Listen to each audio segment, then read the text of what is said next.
વસ્તુમાં સફળતા જોઈતી હોય તો 5 કારણ બતાવ્યા છે.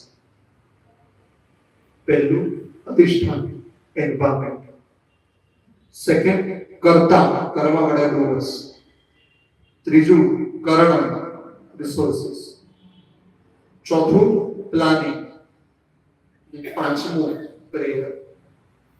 આ 5 કારણો તમે વિદેશમાં કોઈ આઈટી કંપનીમાં જાઓ, અહીંયા કામ કરો, અમદાવાદમાં કાર્ય કરો, કોઈ પણ કાર્યક્ષેત્રમાં હો, આ 5 કારણો તમે જોશો તો તમને દેખાઈ જશે કે જે સફળતા તરફ આપણને પ્રેરે છે.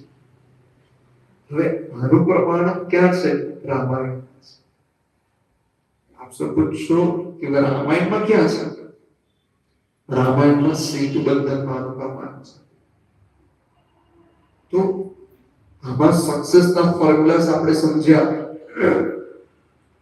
તો એ આપણને રામાયણમાં પણ જોવા મળે છે.